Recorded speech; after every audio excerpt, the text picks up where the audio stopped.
What if the most powerful weapon against Europe wasn't a missile, but a pipeline?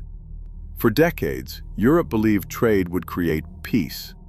Instead, that same trade became one of its biggest strategic vulnerabilities. By the end of this video, you will understand how Russia built economic leverage over Europe, how that leverage changed after the invasion of Ukraine, and why the most important turning point began decades before the war. Following the collapse of the Soviet Union in 1991, European leaders embraced a theory known as Wandel durch Handel, change through trade. The strategy was straightforward: bind Russia to Europe through commerce, and conflict would become impossible. Over the next 3 decades, trade expanded rapidly. Russia grew into a major supplier of natural gas, oil, and coal. This affordable energy powered German factories, European chemical plants, and millions of homes across the continent. German chancellors Gerhard Schröder and Angela Merkel integrated this supply into long-term industrial planning. State-linked supplier Gazprom delivered the gas through a physical transit route crossing Ukraine. By 2021, the European Union imported 57% of its energy, with Russian gas making up 45% of those imports. Decades of contracts and infrastructure had quietly transformed a peace strategy into massive strategic exposure. Unlike seaborne oil tankers that can change course on the open seas, pipeline gas is physically locked. Heavy steel pipes anchor the seller to the buyer. Long-term take-or-pay contracts legally bound European utilities to purchase fixed volumes for decades, creating mutual lock-in. In 2004, over 80% of Russian gas imports passed through Ukrainian pipelines.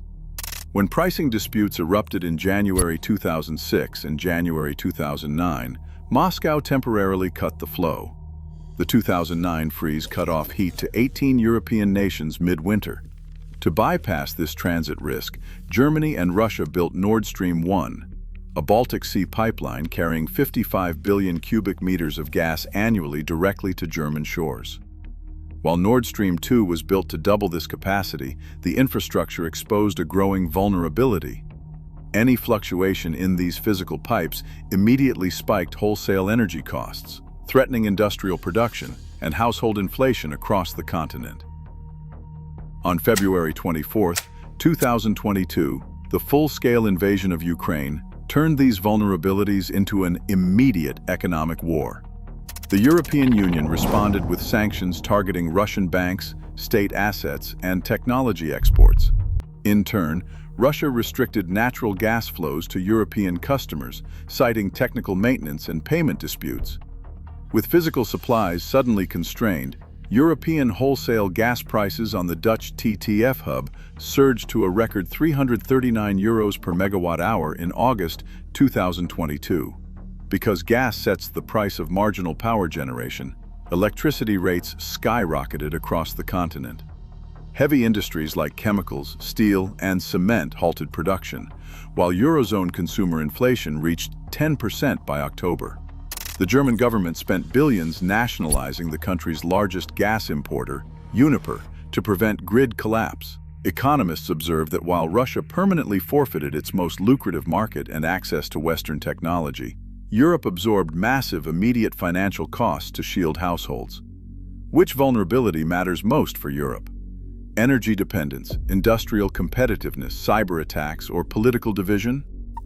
European industry remained bound to Russia through a silent network of critical raw materials. Russian state-run Rosatom supplied enriched uranium for nuclear reactors across Eastern Europe, while aerospace and automotive manufacturers relied on Russian mines for 20 to 30% of their titanium, palladium, and nickel.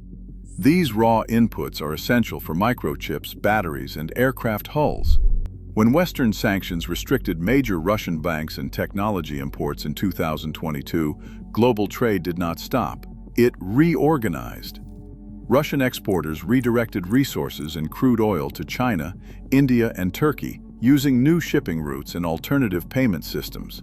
To bypass European customs, goods were increasingly routed through third-party intermediaries, making supply chains longer, more expensive, and far more opaque. While Europe spent billions securing new suppliers from the Americas and Africa, Moscow preserved its export revenues by selling to Asian markets, showing that geopolitical pressure often reroutes global trade networks rather than destroying them. Alongside physical pipelines and raw commodities, this geopolitical friction operates in the digital space. National security agencies and European cyber authorities have tracked persistent intrusions targeting satellite communications, transport networks, and utility control systems.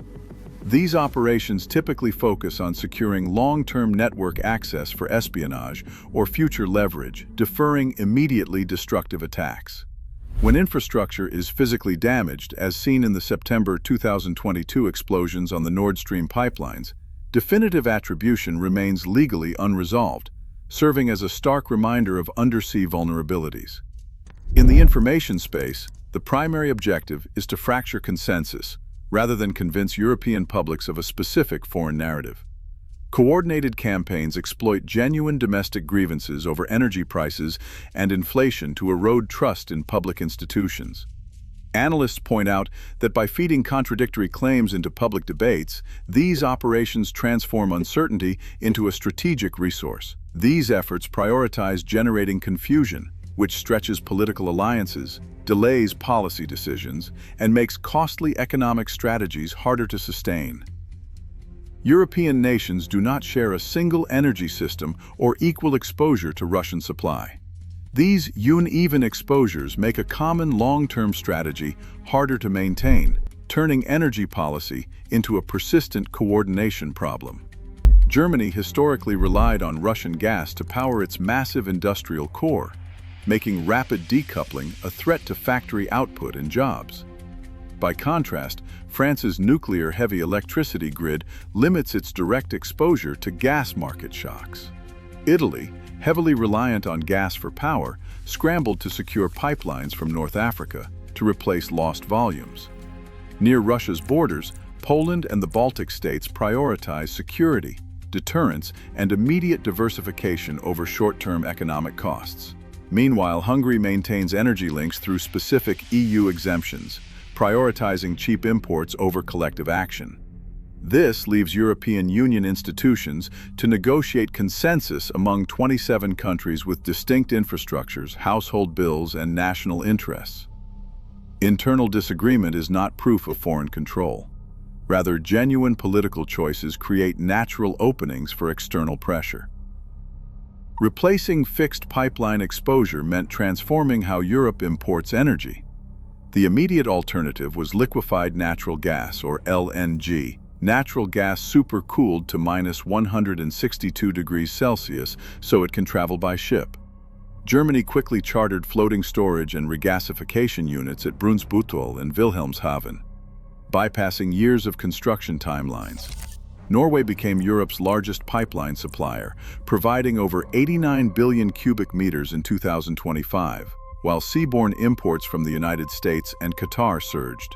To survive winters, the European Union mandated gas storage facilities reach 95% capacity before cold weather arrived.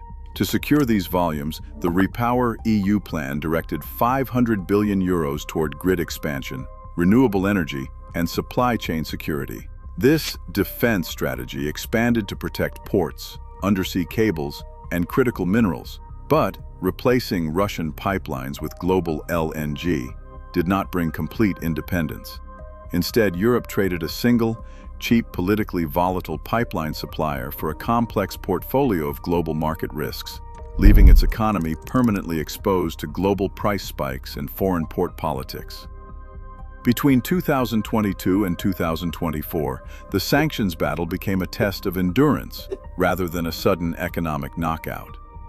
The initial goal was clear: dry up Russian state revenue, block advanced technology, and squeeze its military machine. EU imports from Russia dropped by 91%, stripping Moscow of its most valuable commercial market. Yet total isolation did not happen. Russia quickly adapted, rerouting its crude oil to China, India, and Turkey using a shifting network of non-Western buyers and shadow tankers. While gradual technology limits now squeeze Russian mining, aviation, and military assembly lines, High commodity prices initially cushioned the blow. This is the core of economic security. The strategic danger lies in concentrated dependence rather than trade itself. True resilience means having the strength to absorb these economic shocks, not the illusion of preventing them. Europe now faces a fragmented landscape where economic security outweighs cheap supply. Has Europe truly ended its dependence on Russian energy, or has that dependence simply changed shape? Subscribe for more geopolitical documentaries.